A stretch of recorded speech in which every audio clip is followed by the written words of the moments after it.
All right, everyone, welcome. I'm gonna make myself comfortable here tonight. So it's good to see everyone here. Everyone, if you can, if you would like to just say hello in the chat box, so I'll just see who's all in the space tonight. Welcome to everyone who is new, joining us for the first time. Of course, welcome back to everyone who's been here for a bit as well.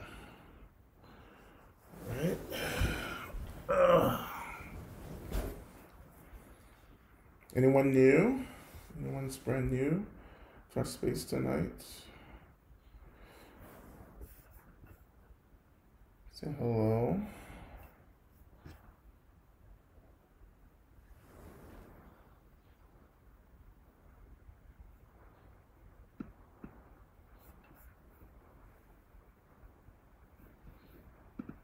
Okay. Of course, I'm here on um,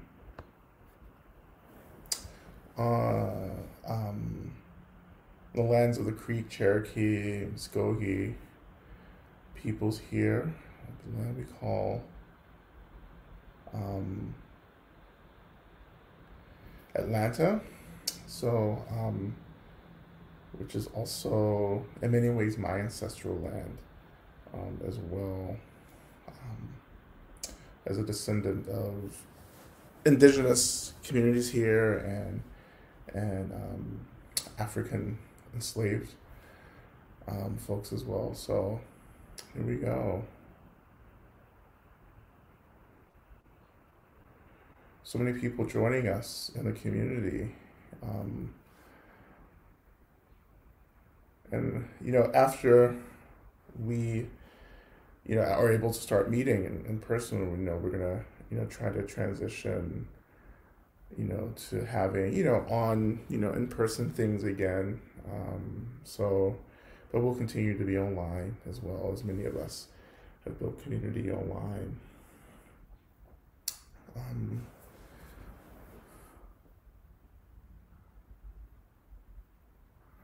So many, yeah, we are doing it. So many programs. There's always so much stuff happening um, with us. It's kind of mind blowing, just to see how expensive we are. And I'm just really grateful for everyone who's working to bring, um, to support all the programs. People who are working to support the BIPOC spaces and the practice groups, and the sittings and all of the affinity groups that are happening and the protector groups, um, all the administrative work, everyone who's a member of a circle. Thank you for your work. A big shout out to the ethics circle for their work over the past few weeks in helping us to understand, just the ethics of being together in community.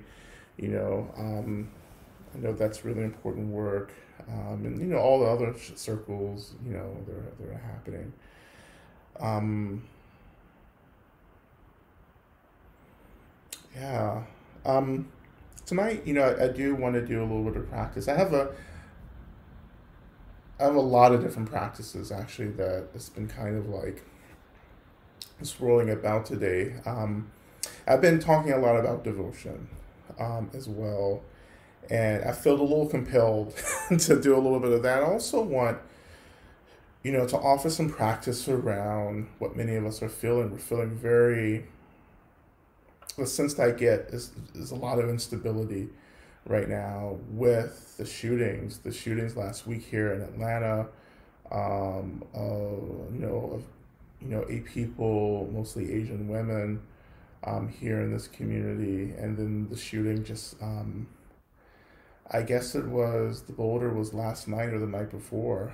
It's all running together, but the shooting of I think it was 10 people in Boulder, um, and how that death, and that loss of life sends, these kind of like ripples throughout. And we may say, oh, I don't live anywhere near any of this violence, but we still feel the impact of that violence. We feel the impact of violence that we don't even know is happening. There are many acts of violence that we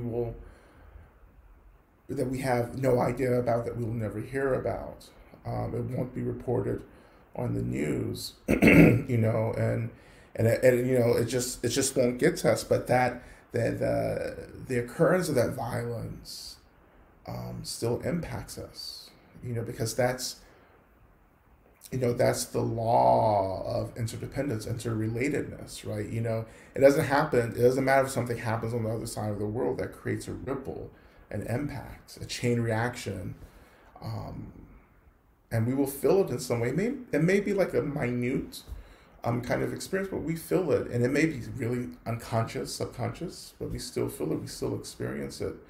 And for me, so much of my personal struggle right now in the world is being someone who's so intensely attuned and sensitive to energy and vibrations, that it becomes, like a really intense amount of energy for me to hold as an impact, for me to feel into that.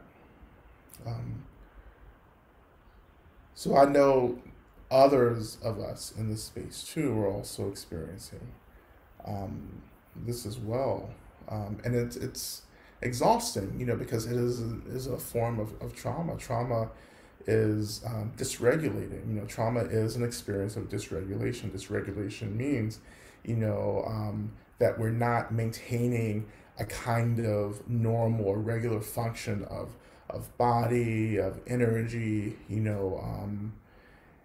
and we get thrown off. We're disrupted, and that disruption actually becomes normalized, and that's when we get into PTSD, the normalization of a disruption, and we say, oh, this is what it is. But in fact, we've just learned how to become accustomed, and we've accommodated ourselves to disruption, even if that accommodation and disruption are itself suffering and discomfort, so then we begin to say, oh, this suffering that I experience is just normal, it's who I am,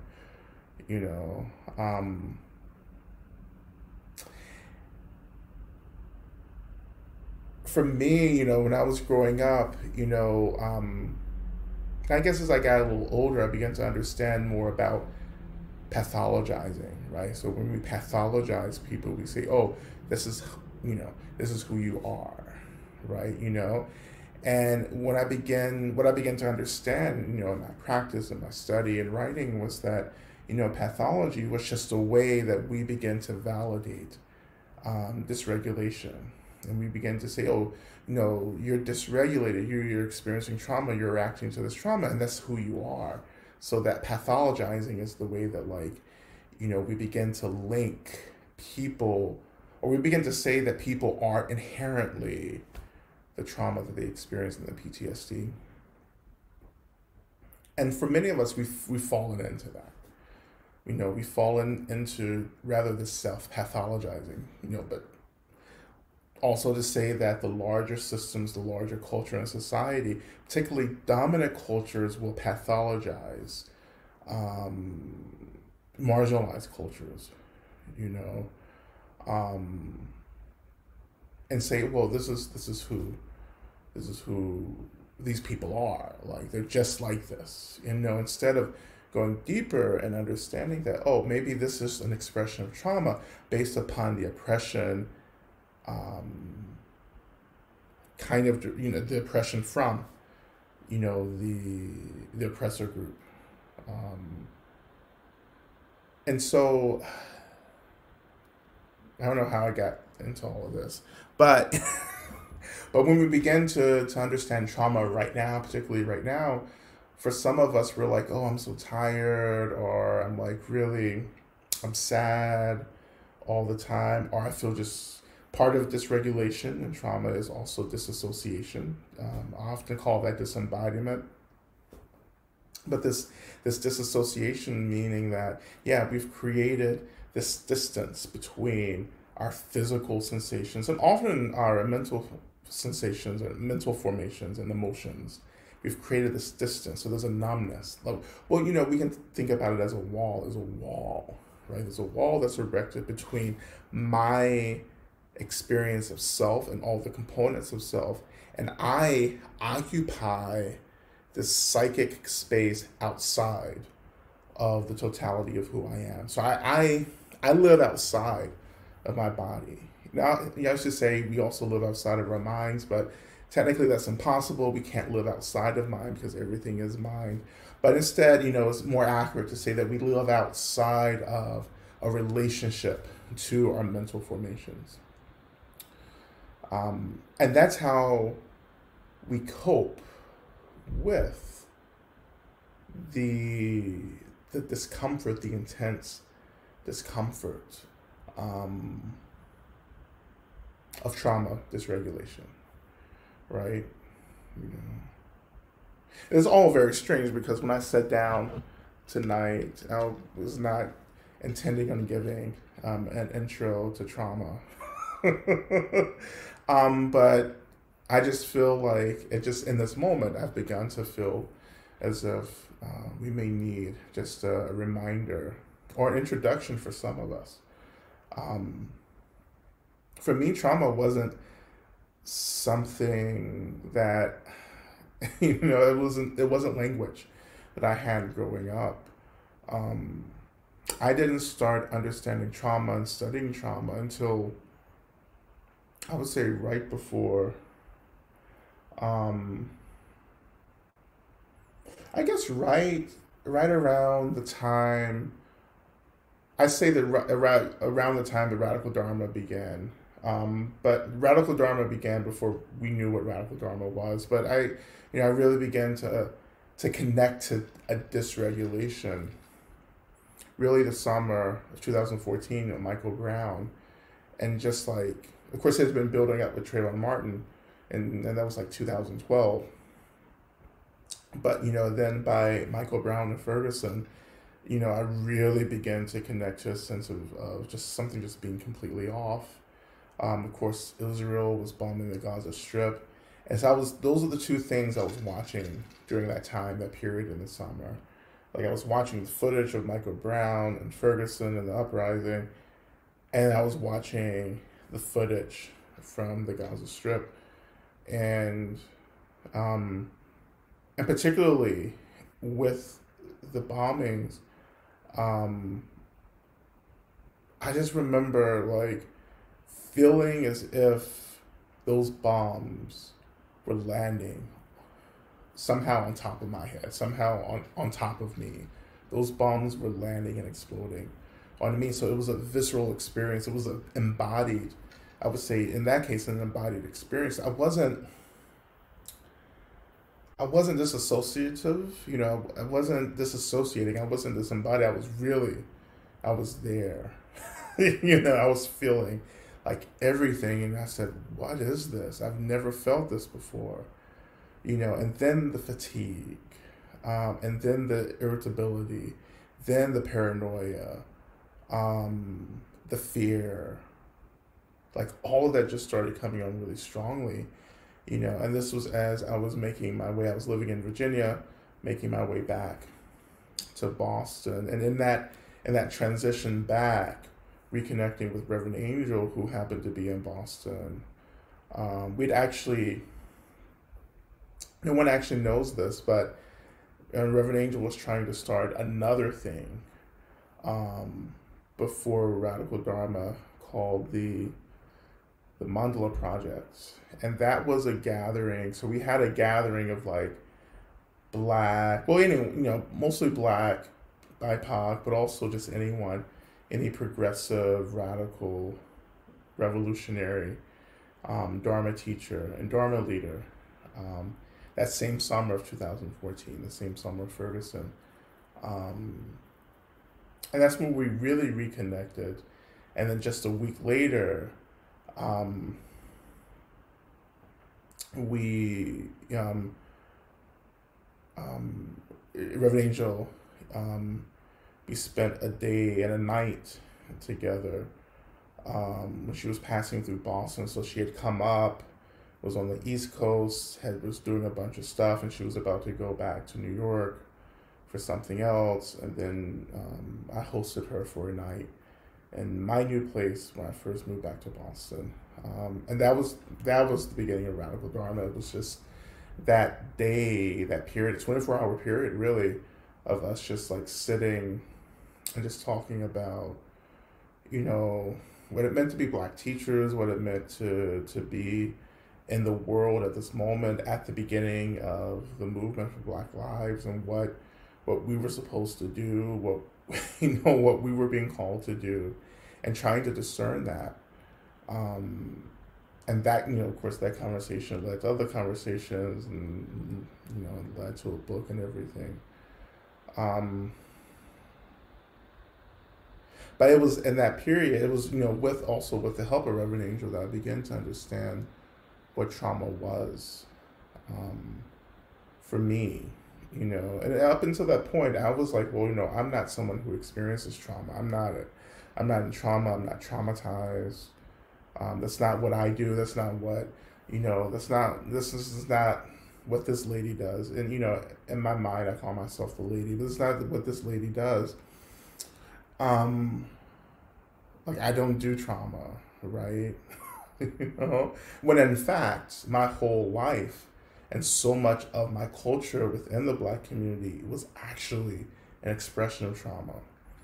Not that we were trauma, that our culture was partially a reaction to the trauma.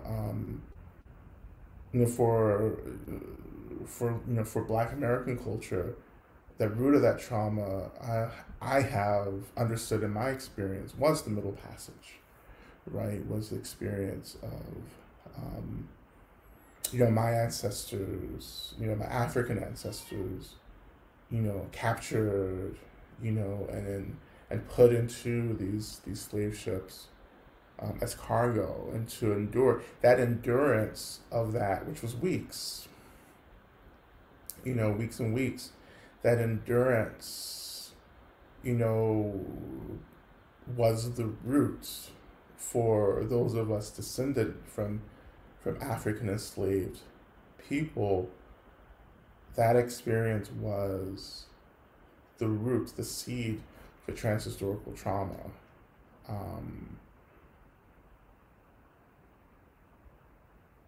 And for those of us really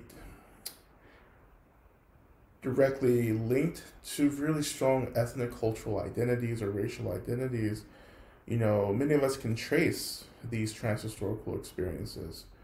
Transhistorical trauma was language, again, that I didn't know. Actually, transhistorical trauma was, I started learning that language before I began to understand my relationship to trauma. And I learned that language from my Jewish friends, who talked, particularly my Jewish friends whose families survived the Holocaust, who survived the work camps, in particular, and talking about that transference of trauma.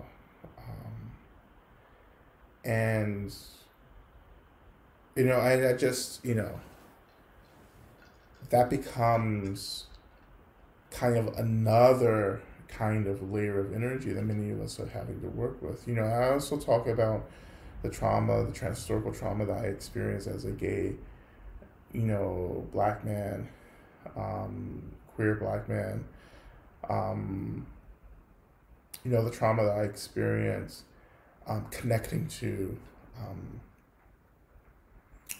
particularly the AIDS epidemic, and absorbing vicariously that trauma, which was really heavy for me, and I had to I've spent a lot of practice and work really digging into that vicarious trauma of holding that energy of death and erasure and, and loneliness, in my body. I know or in other spaces, we've talked about ancestral cleansing, which for me is a disruption of transhistorical trauma, and that's really important work. And I've done a lot of that work. You know, in the past, I've kind of led a few practices around that, but I haven't really gotten deep into it with people um, in terms of teaching these methods and techniques. But that work is required. We we have to go back. We have to go back and to release, to come back into equilibrium, and we have to do that by releasing this energy that's stuck. So this equilibrium is really the experience of just energy that's cycling, and not actually exiting our experience, but it just gets stuck, and it gets stuck and cycled. Then we get wrapped up in it. And we have to go back in terms of ancestral cleansing, go back to the point of our ancestry where that energy got stuck. Like where disruption happened, but that disruption um, well, I don't want to say healed, but that disruption wasn't reconciled and grounded. And that energy wasn't dis- dispersed. It just got stuck. And then then all the descendants from that moment of disruption actually started, actually came into this world as a response to that disruption, that unsettled energy. And then we built cultures and communities. Um, it's been said that like we confuse culture and trauma. We say, well, this trauma is all I know, so this must be who we are as a community, and it's not the case. Um, so you can't escape ancestry, even if you don't know who your ancestors are. You can't escape it. I will go as far as to say that's just the basic law of all of this, is that if you want to get free, you have to be as concerned with the past as you are with the present. Now, I know that's a very not un-Buddhist thing, but I have found that so often the Buddhism that people are talking about in this country is just like whiteness. um, and you're like, well, are you talking about being white, or are you talking about liberatory teachings of transcendence? Because I'm confused. I get confused what you're talking about sometimes. Um, so you have to be concerned with the past. And I think, when we talk about white supremacy, for instance, it's a great benefit of white supremacy that white people don't have to be concerned with the past.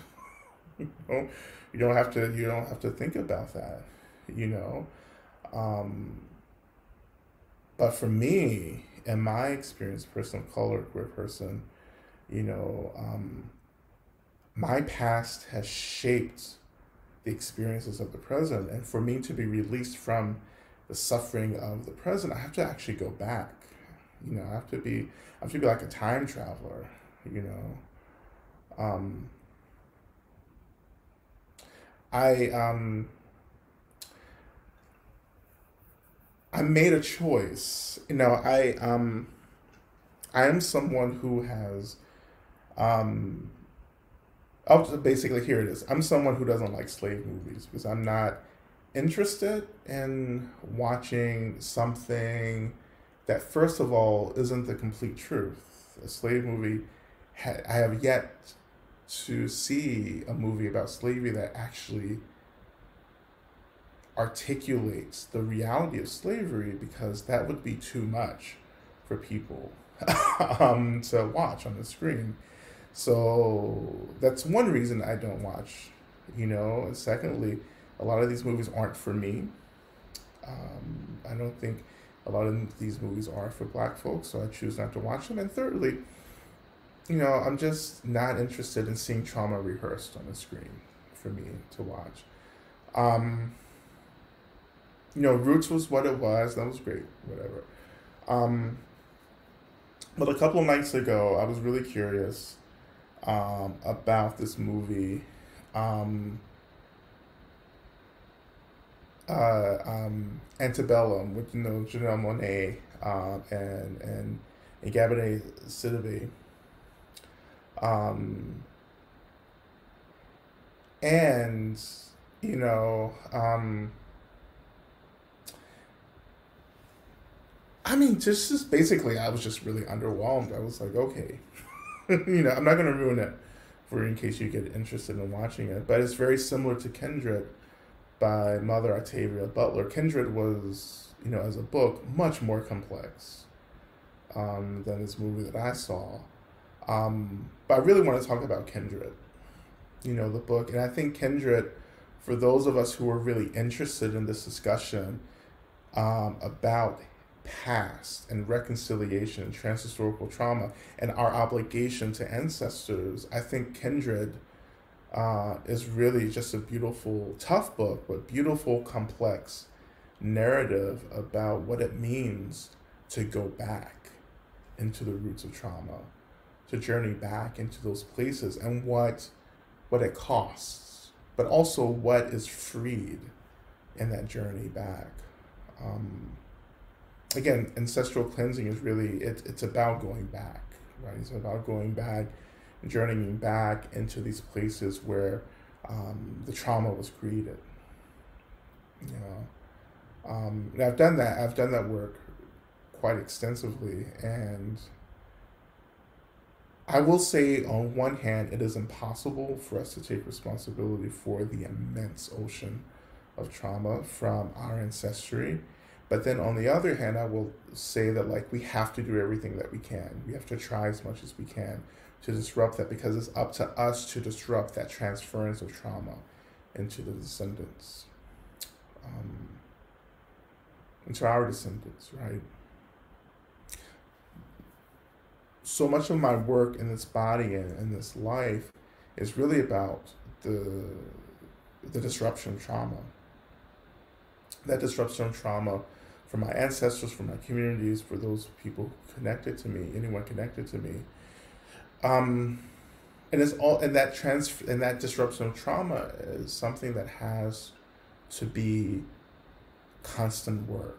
So we should have an active, daily, perpetual pedagogy and methodology of disrupting trauma. As I think it was Mark Epstein, who's the Buddhist psychotherapist, calls it everyday traumas, right? And so it's the work that we're doing to disrupt the everyday traumas that we're experiencing. And right now, I would safely say, and I'm very comfortable in claiming that we are actually experiencing not just everyday trauma, but we're just wading through a downpour, a flood of trauma right now. And I think there have been moments and experiences in the past where this has been definitely the case, but right now, like, if we don't have constant practices of disrupting trauma, then it begins to accumulate in our bodies primarily.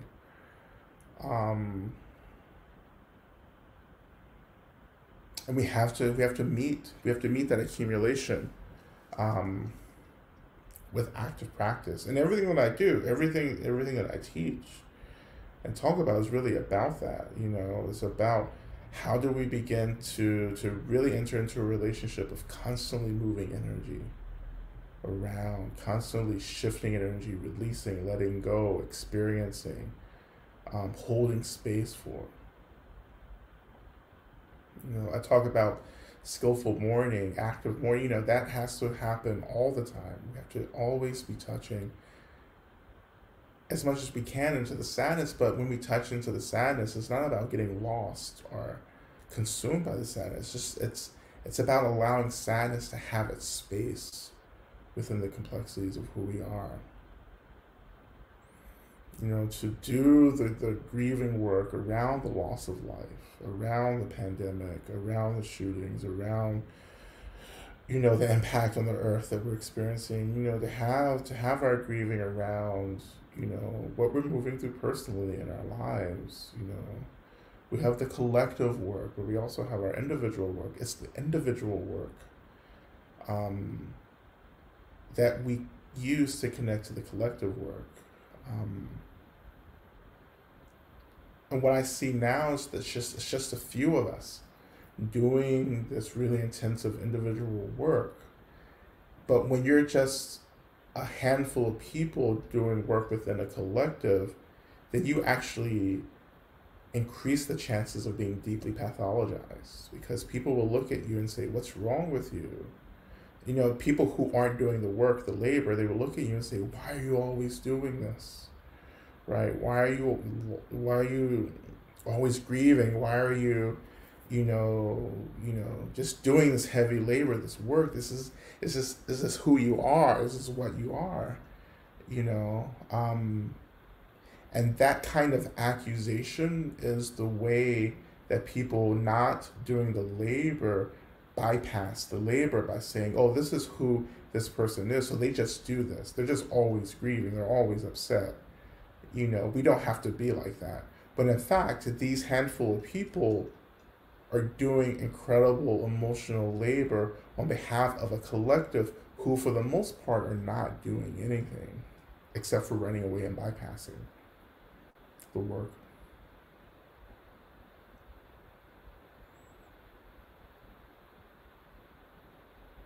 This is why it feels so heavy right now for some of us, right? Because we're having to take up the slack um, for a majority of the collective who's not doing this work. And one of the reason, or one of the things that comes into play around who's doing the labor, and who's doing the labor, who's not doing the labor, is really patriarchy comes in and says, well, this kind of emotional labor is for the weak, or for women, or for queer people, for trans people, and so forth. To be strong, we have to bypass that. We don't cry. There's no crying here, when in fact crying actually is this expression that moves energy, that shifts us into this kind of beautiful fluidity. It's release, it's regulation. Actually, tears are something that we use to regulate ourselves. But when you've been raised not to cry, you lose a really important methodology, a practice, for emotional labor, for carrying the emotional energy of the world.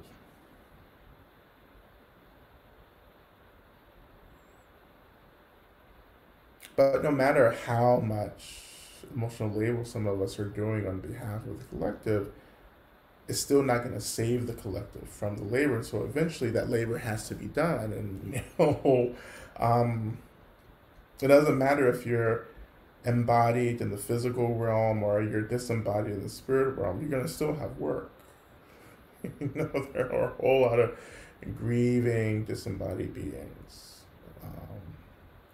And it becomes harder without the body to do any of this work. It's not impossible. I'm not saying it's impossible. It's a lot harder, without a physical body, because the body supports emotional energy. It houses it's the body can be a buffer to the intensity of emotional energy, right? And so it can help us.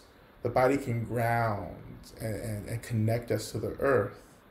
This is what our practice is going to be in a couple of minutes, is a grounding earth practice. But the physical body grounds, buffers, holds, and when we lose the physical body, the emotional energy becomes it's like intense, you know. Um, it's like flying. Like, so, of course, before last year, I was living on airplanes, right? Um, the signs suggest that I will be returning to airplanes very soon, but so I was like, always on airplanes, always on airplanes. And so Reverend Angel is an expert on travel. Actually, she's like, because you know, like she has a couple health things that she has to stay on top of. So she really thinks about and invests in things to travel with. So I learned how to travel through through her mentorship. And so one of the things that she was like, you have to get is ear canceling headphones. To really invest in a really good pair of those. Because she just she went into all this research. Like she also researches all of this stuff. Like she's like, here's this thing, here's some numbers, here's a study, but she was saying that the noise on an airplane is so detrimental to our physical, emotional health, because of the sound decibel and the way it's really super dysregulated. Actually, it doesn't allow us to relax. It actually, keeps our bodies in a particular kind of energetic mode, which is depleting. So she was like, you have to get noise canceling headphones to create a buffer, from that intense noise. And so I did that. And, of course, things changed. It was like night and day.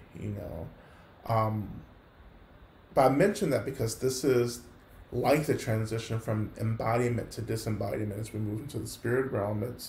You lose that buffer. And so you're just like pummeled it with like direct energy because you are energy, right? Just like you're just energy being pummeled by energy, and that our embodied, our emotional energy that arises from our consciousness, it's not buffered by the body. It's just a direct experience, and it's a lot. And so, when we, look into, so this is also corresponds to the Bardo teachings as well. For those of you who've read the Bardo teachings, and have some familiarity with the Bardo. So the Bardo teachings, when we talk about the Bardo teachings, we're talking about transitioning into the after-death experience, which is a series of stages that one goes through that, in theory, ends with rebirth and reincarnation in some kind of life, form. But that's not always the case. Often it's not the case. That's another talk.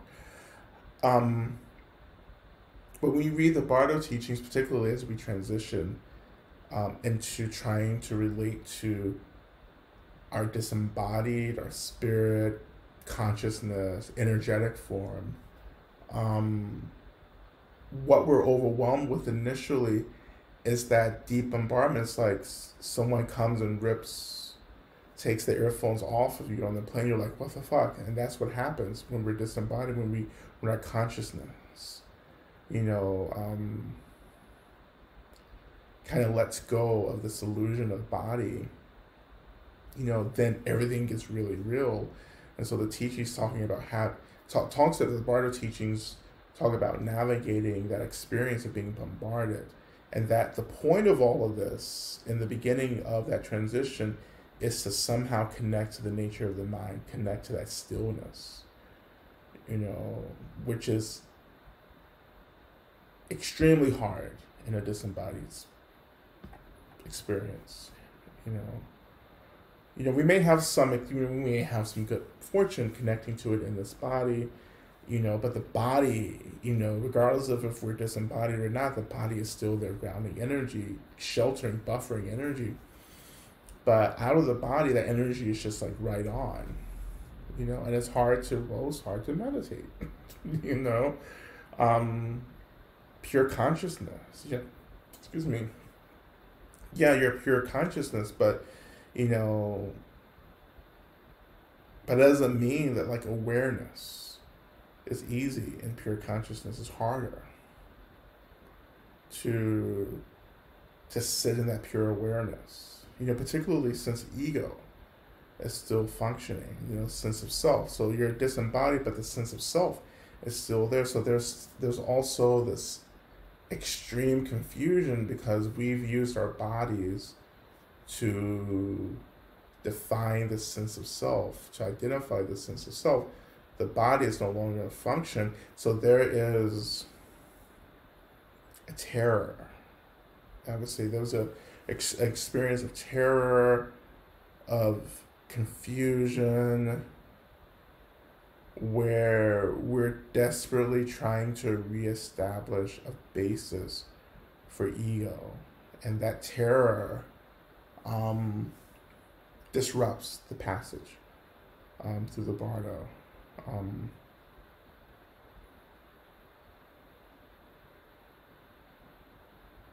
It's distracting. The terror is distracting.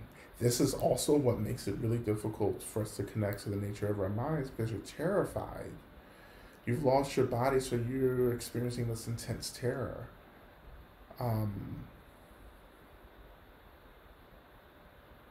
It's, what's another example?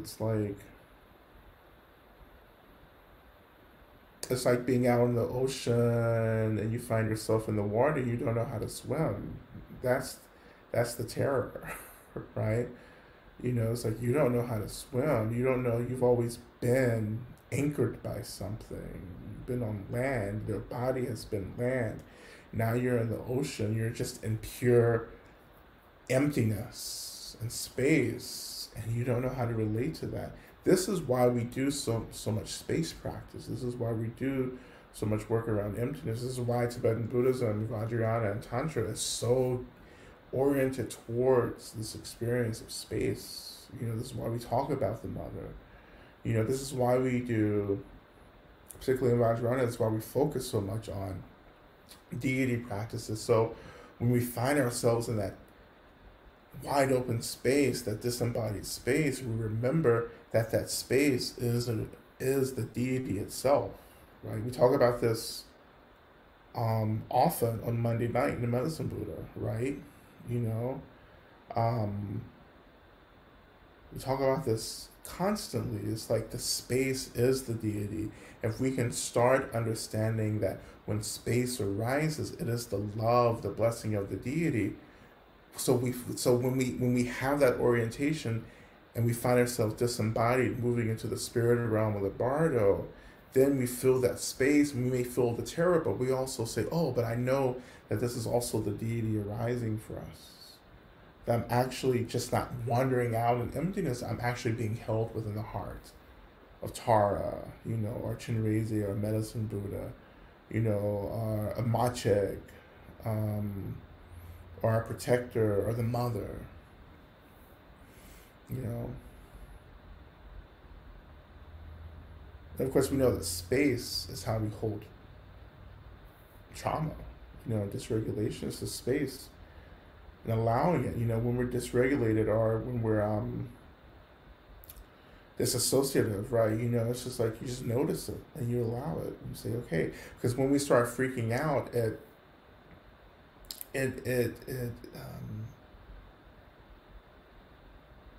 increases that. Well, what am I saying? It increases the disassociation. It makes it more intense, right? When we start freaking out, and getting terrified, we say, oh my God, you start freaking out.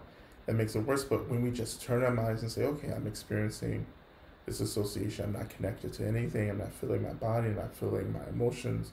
And just naming that and allowing it is actually how we work with this association. Of course, then you move into somatic work. Then we do, somatic work is, just coming back into the body with different techniques.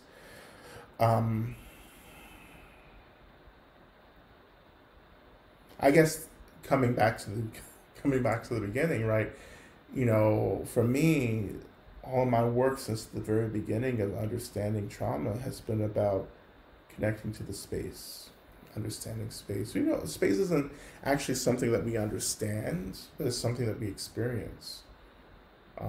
So much in this path we will not understand, and that's the point, or that's a legitimate part of the path, because there are things, our experience in this body with the limitations of our awareness right now means that there are many experiences that will not be able to be articulated. The Buddha even talked about this. And he talked about that, like, the Buddha didn't even want to teach Dharma, because he was like, oh, like who's gonna understand this? Who's gonna get this? And then at the end of his life, he was like, yeah, and I didn't teach everything. I taught such a minute portion of what I understand as an awakened being, but that was enough. We only need one teaching to actually point us in the direction of liberation, but we have to be willing to work that teaching to death, we have to learn to work and process and really do these teachings. When I first started getting these teachings, I was like, I don't get it, I don't understand it. Can this be easier? And then my mentors, I had mentors, Dharma mentors before I really had teachers, and they were just like, you have to like work it. You have to do the teaching. You have to practice, and it's not fun. Practice. I'm not saying that practice can't be fun. There are practices I love to do, but if you love to do a practice, it's probably a sign that like you're using that practice to distract yourself from harder practices that you actually need to be engaging with. I'm not saying that like you can't, throw and sprinkle those feel-good practices into the mix, but you really need to be, shifting a lot of energy towards your edge. And with practices, they're working your edge. They're working that terror. They're working that trauma. They're working that ambiguity. Where is it that scares the shit out of you? And once you figure that out, then you go there. You go there, and then you make a home there. In the places, in those edges, in the darkness.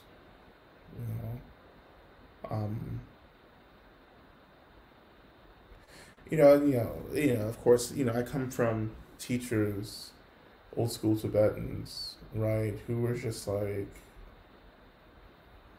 it's like, go do the teaching and then shut the hell up talking to me.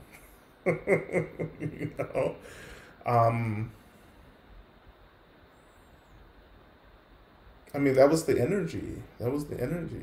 That was the culture of practice in Tibet. It's still there. But I think that culture is diminishing a little bit as I interact more with young Tibetans my age and younger. I think that kind of intenseness is diminishing some, but that particular generation of Tibetan practitioners that I was around, they were just like, it was always about practice. Some of them should have been practicing a little harder considering all the bullshit that they created for us, but regardless,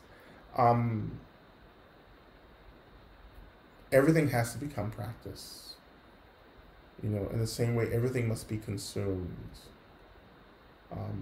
Everything must be consumed, or it begins to consume us.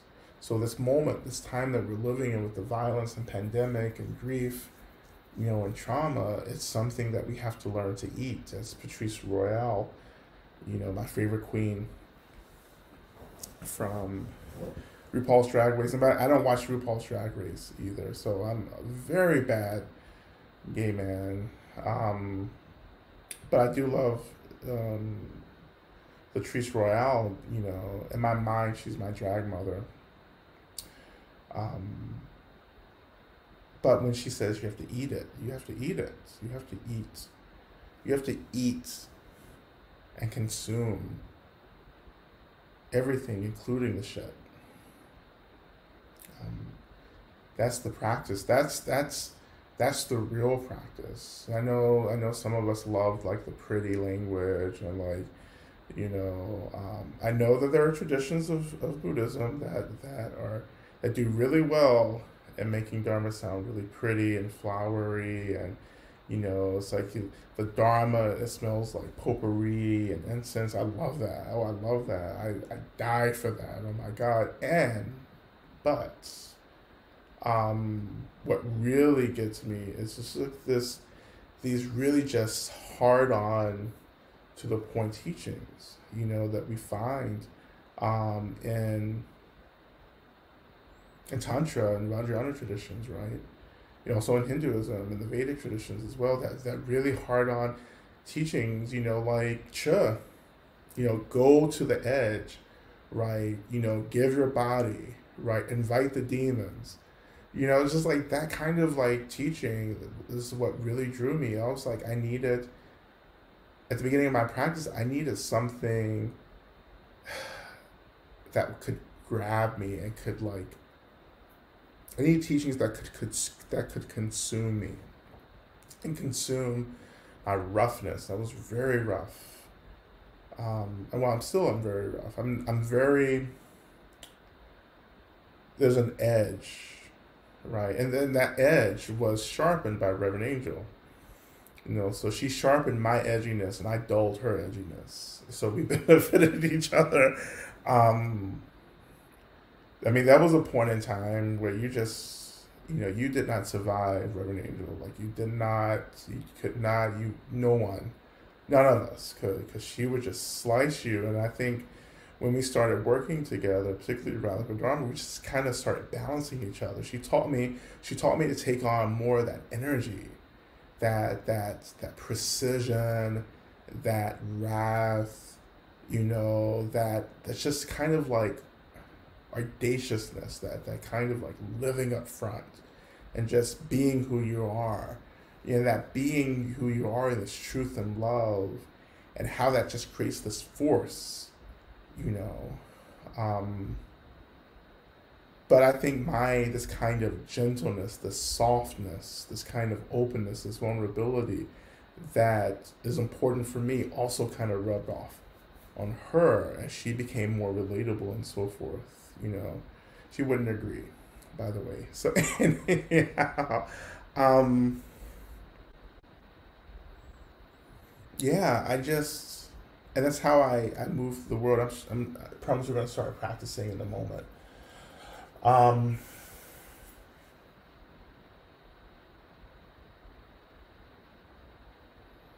there's a force that's coming towards us, and everything that's going on, you have to meet that force. You have to meet this force with an audaciousness, I always say sassiness, but you have to get sassy. And oh my God, I love that word, sassy. Oh my God, I want to write a book called Sassy.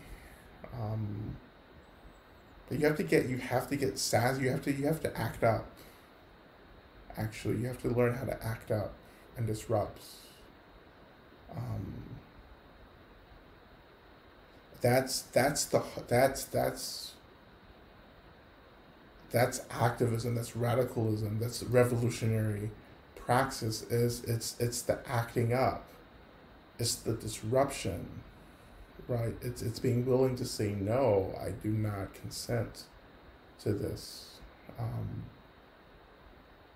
and that disruption, for those of us who are committed to both the path of social justice and also the path of ultimate liberation, we have to start with ourselves. Not to say you can't start on the outside, because I did, obviously, and then came inside, but you have to learn to start disrupting the ways in which you're consenting to violence and harm within your own experience. You have to learn how to disrupt that, and that's going to teach you how to disrupt our participation in these larger systems around us. And it becomes very, very, very, very subtle, like crying, right? Crying becomes a way we disrupt patriarchy. But not just the crying, but the linking, by understanding that the tears that we're crying, what we're shedding is the tears that we're shedding on behalf of everyone who doesn't allow themselves to cry, right? And when we do that, that deepens the bodhicitta, That's the bodhicitta, the wish for people to get free, the wish for people to suffer less. When we bridge the personal with the collective, when we say, I am doing this on behalf of everyone else who can't do this. I know some of you are in this um, um, this cycle of love and rage, which is almost over. Oh my God, I was just thinking about the day that today is, we're almost through the second cycle. But I think 2 weeks ago we talked about sex and the erotic and the body, and we talked about how part of so much of how our practice of pleasure becomes radical and deeply compassionate is when we begin to understand that we're experiencing pleasure on behalf of so many beings who cannot experience pleasure right now, and that we're offering this pleasure out, this energy out to the world, to the collective, to people.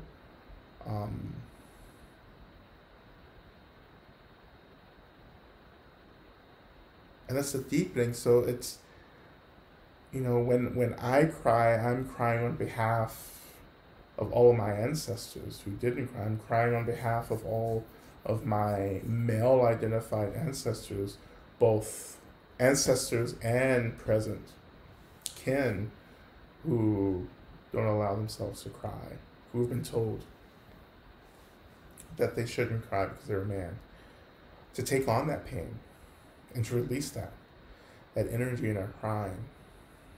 When we're healing from violence and moving, working through things that have been done to us, the work that we're doing, we dedicate to all other beings who struggle, who are struggling to be well.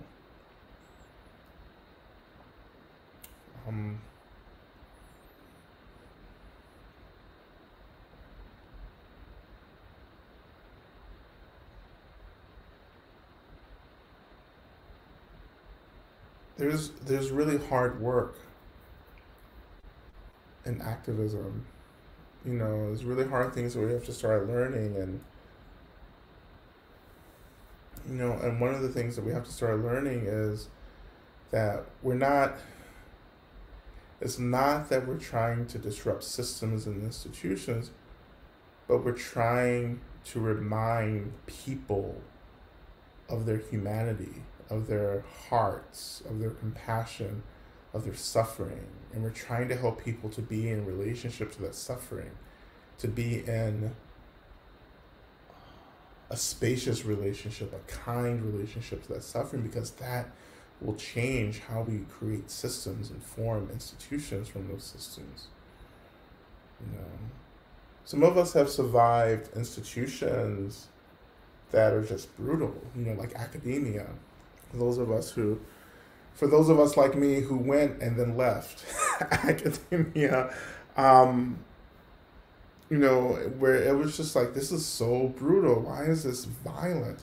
It's violent because people are so disassociated. They've lost connections to their bodies, and they've bought into something that is so far away from who we naturally are.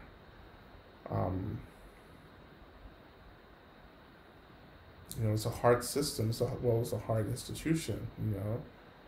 To survive in, but that institution is just about people who are suffering and don't know how to name that suffering.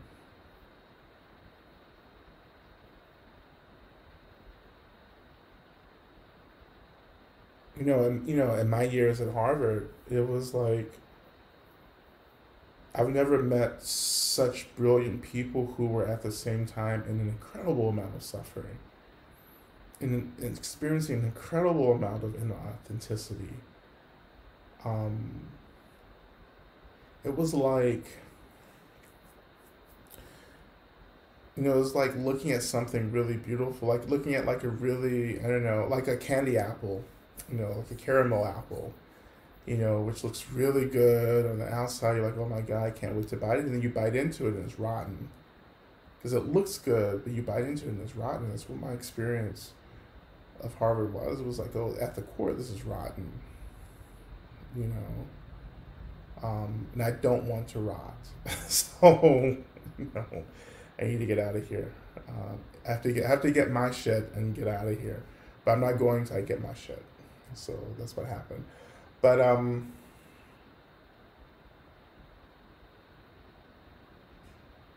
yeah.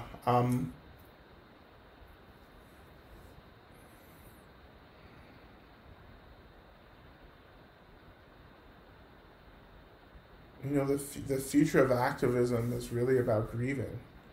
It's about collective grieving. It has to be trauma informed. It's not. It's yeah. It's disruption. It's all of that. You know. But for many of us, the marches, the protests, the disobedience, that's easy. I know it's easy for me. It's easy.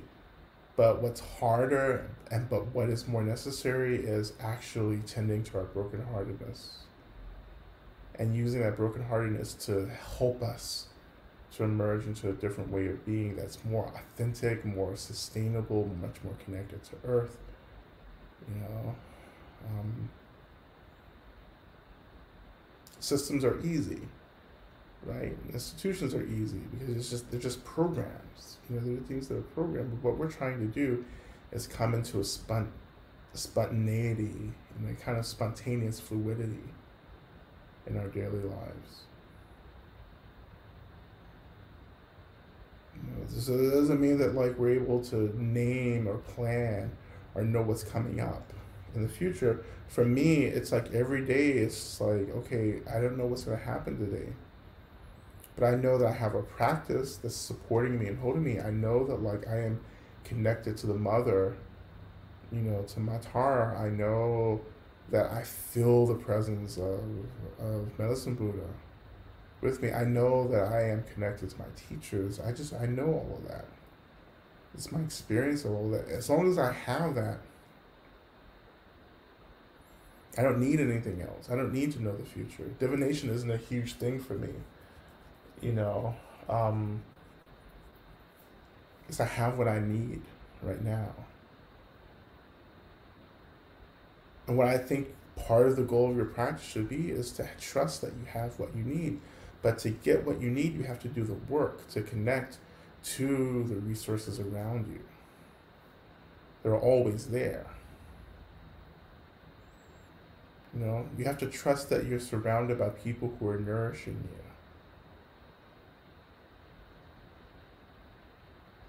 The people who are nourishing you, or the beings who are nourishing you, are already present. But can we connect to those beings?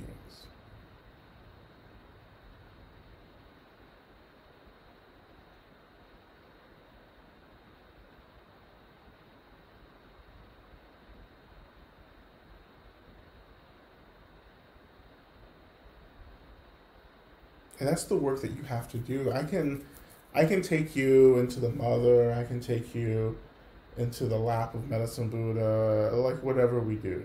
Like I can take you there. I can take you to the earth. I can take you to the water. I can take you to the fire. I can do all of that, but it's your work to develop a relationship to these things, to these energies, to these elements. Like you have to do the labor to start trusting that. I can give you all kinds of experiences, but you have to work to make those experiences sustainable through trust, through effort. Um,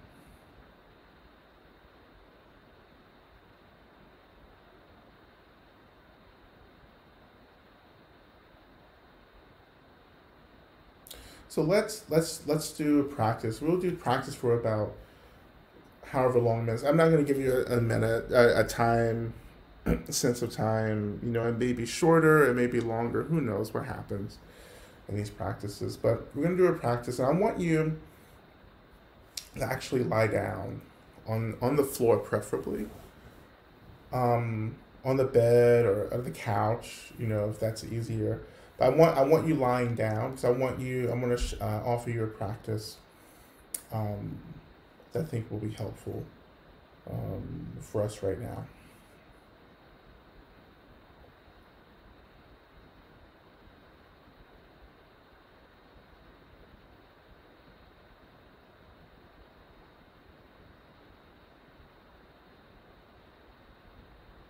So whenever you're lying down,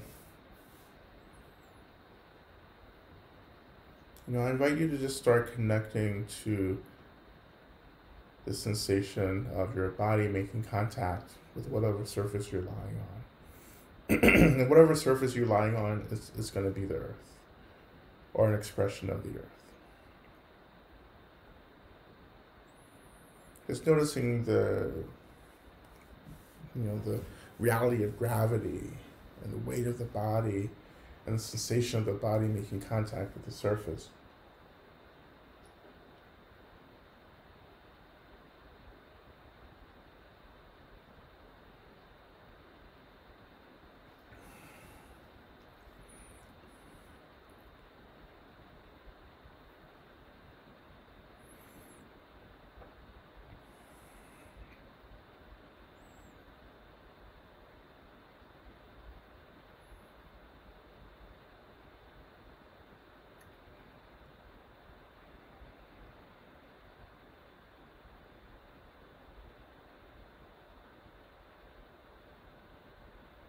And as you're connecting to the earth,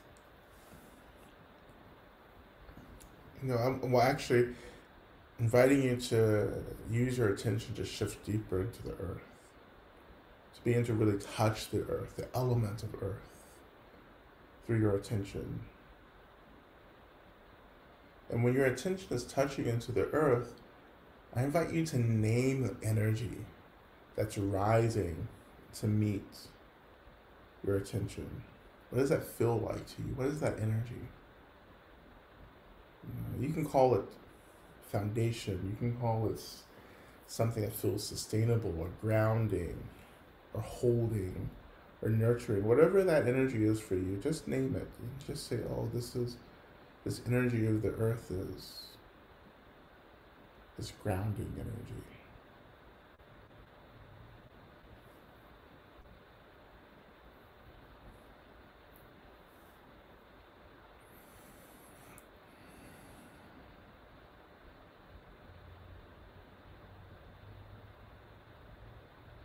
So having connected to that energy,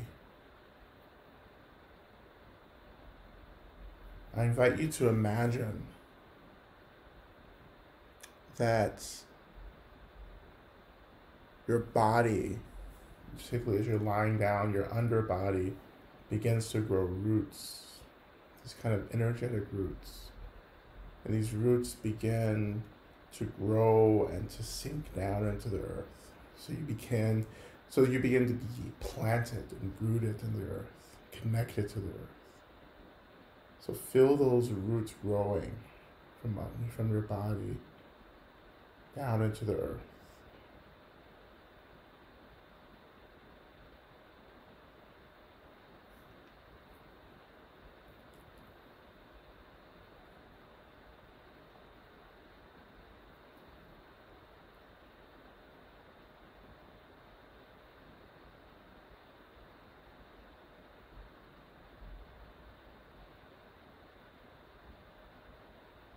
And just noticing your experience of being rooted in the earth, just like a tree, like a plant, something sturdy that's rooted. You're rooted in the earth is holding you. You're connected to something that can nurture you.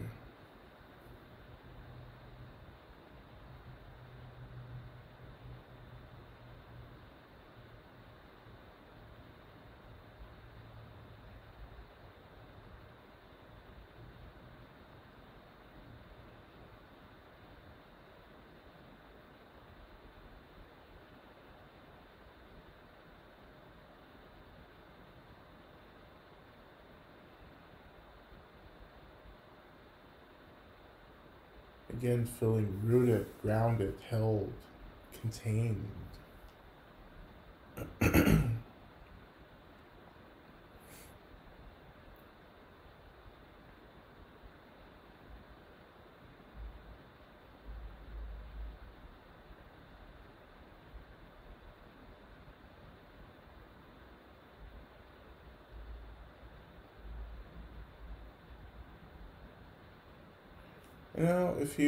If you're able tonight to do this, I invite you to turn your attention to the breath. Noticing the in-breath and the out-breath.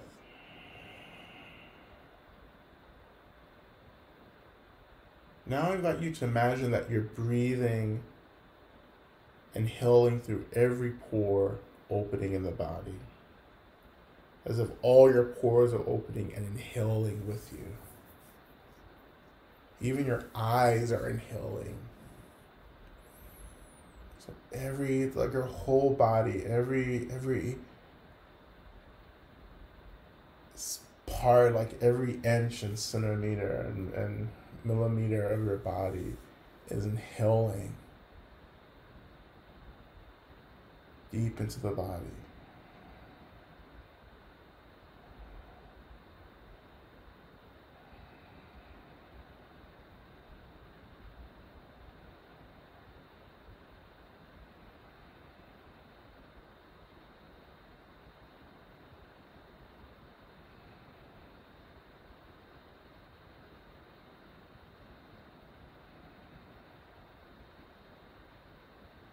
And as you're inhaling through every pore opening in the body, I want you to imagine that all this breath begins to penetrate and dissolve everything that feels really uncomfortable, that feels like suffering, tightness, discomfort. As if you're breathing directly into these experiences of discomfort in the body or in the mind.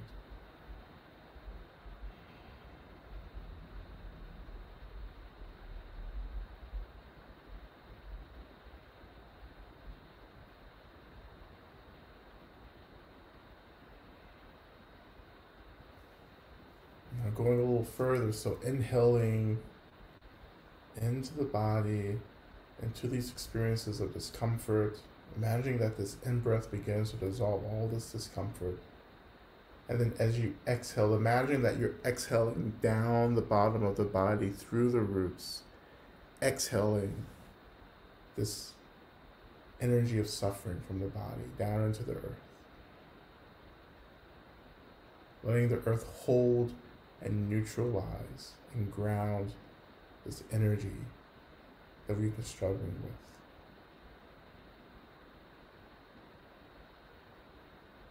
So breathing deeply into the body from every opening, dissolving the suffering, exhaling this suffering, this energy down through the roots into the earth.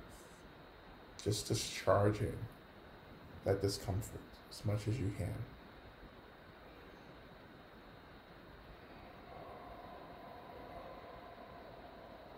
And when we are discharging and exhaling, just really letting it go, really offering this into the earth. This is not hurting the earth.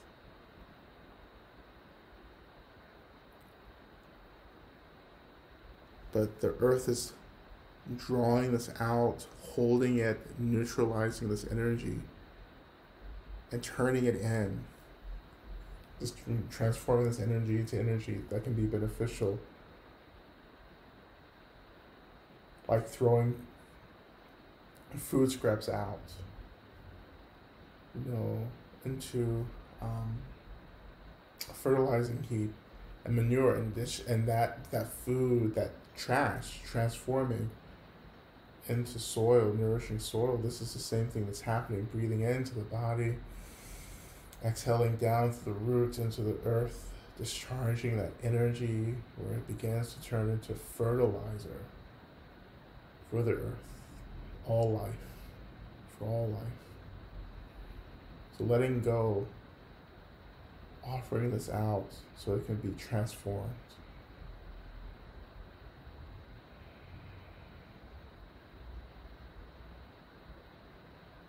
So just a few more breaths here. Again, breathing deeply in, discharging this energy into the earth where it's transformed into nourishing, fertilizing energy.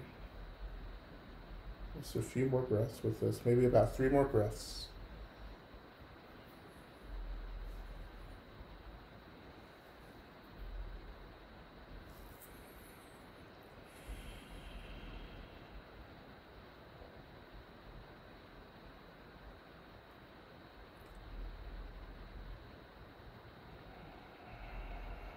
One more breath.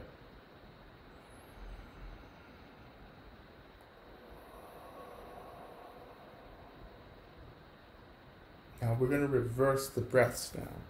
So as we inhale now, we're going to imagine inhaling from the roots connected to our body. So we're inhaling from the fertilized, enriched energy that we've been adding to the earth, that's been transformed by the earth. Now we're going to actually inhale it up into our roots, back into our bodies.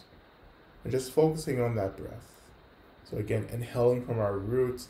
As we inhale from our roots, we're inhaling also this energy, this enriching energy of the earth that's been being transformed by the earth back into our bodies to enrich, support our bodies and our minds.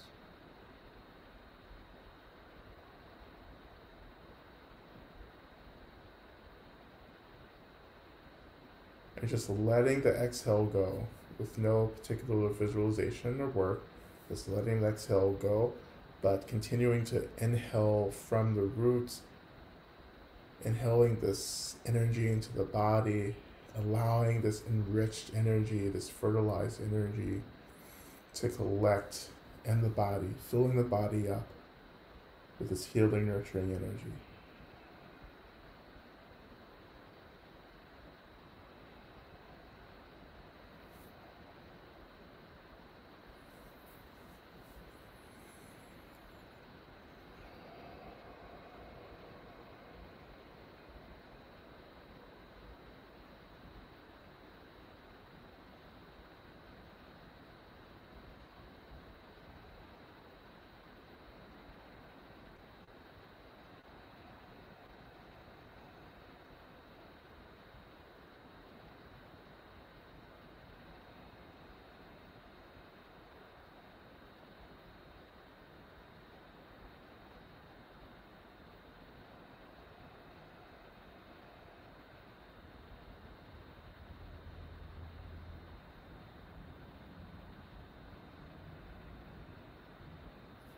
I just encourage you to start coming into this experience of just believing that you're filled with this energy of the earth.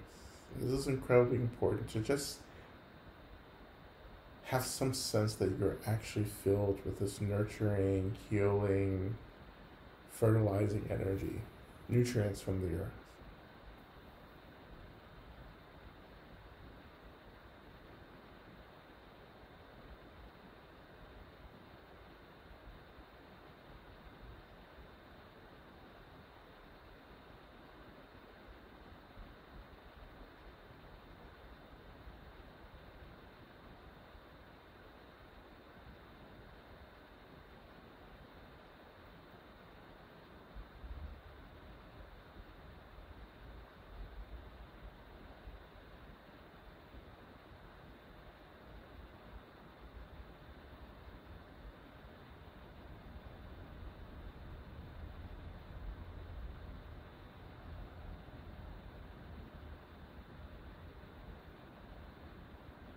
Now we're going to slowly start letting go of these visualizations, allowing the breath to return back to normal. Just allow yourself to lie wherever you're lying, feeling the body making contact with the earth wherever you're lying on.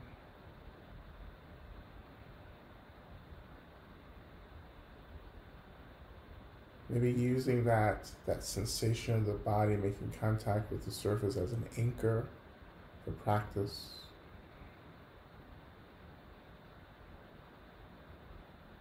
Letting the mind rest, which is to say, letting go of thinking and thoughts, and letting those thoughts just pass through the sky of your mind. Allowing your attention to be anchored by the body and the seat.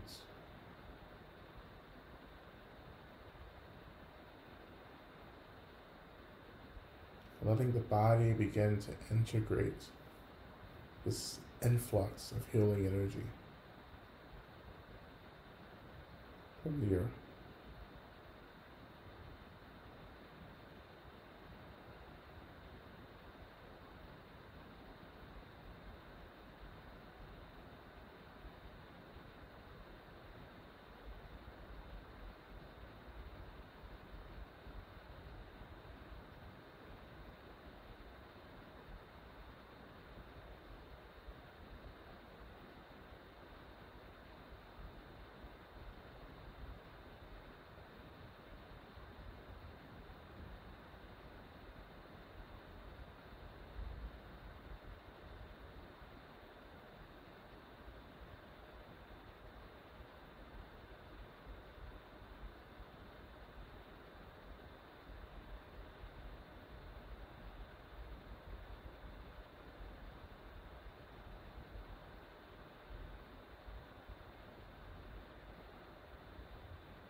And now we'll move into our sound practice. As we've been talking about, we talked about this on Sunday, on Monday, and now tonight. So sound practice is just vocalizing, just freely vocalizing, maybe in the form of a moan, allowing that energy to start resonating with, particularly parts of the body, particularly the chakras, and allowing energy to really start moving and getting fluid and distributing through the body. So sound practice, this kind of just basic vocalizing, really is a way for us to kind of adjust and balance chakras. Of course, we talk about the main 7 chakras, but there are, I think about estimates of about 70,000 chakras in the body. They're everywhere in the body, but we talk about the main chakras that run perpendicular to the central channel, the Uma. So as we begin, just know you don't have to do this, but you can just moan it, vocalize at your own pace. This is something that I just do throughout the day. When I feel the urge to, this is really incredibly important. Okay, so we're just gonna do this just for a minute or two. Okay, you don't have to do it with me. Do it at your own pace. Okay, so we'll begin. Inhaling deeply.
back to a normal breath.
Okay, this is slowly coming out in the practice.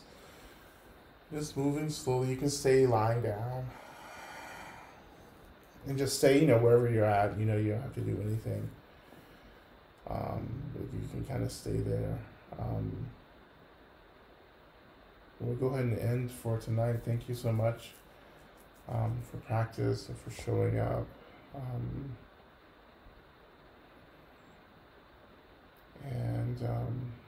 Yeah, please be well. Please continue to take care of yourself. Please come back and watch this recording if you need to. It's going to be here for you all to watch, for everyone to watch. And finally, I just want to dedicate the energy, the merit of our practice to the liberation of all beings, that we all make it free as quickly as possible. And also dedicate this merit to just whatever many of us are going through in our lives, through our heartbreak, our financial insecurities, our losses, or just trying to make sense of the world and trying to take care of our families and trying to take care of ourselves and trying to be happy in the midst of all of this. I dedicate this practice to you. I am praying in this moment that you are blessed, that your obstacles are removed, that you experience spaciousness, happiness, that you have the practice that allows you to meet whatever arises, that you're held by the earth, by the mother, by community, that you're held by your own love, compassion as well.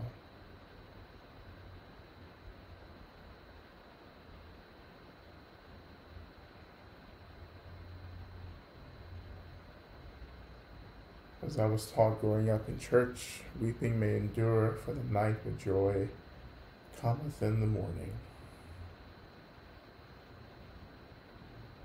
May your joy eventually dawn after the long night.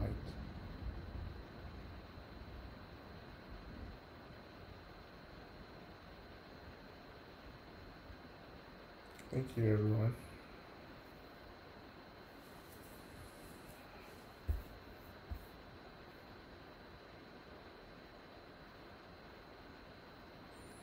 And I'll see you all later. Y'all be well.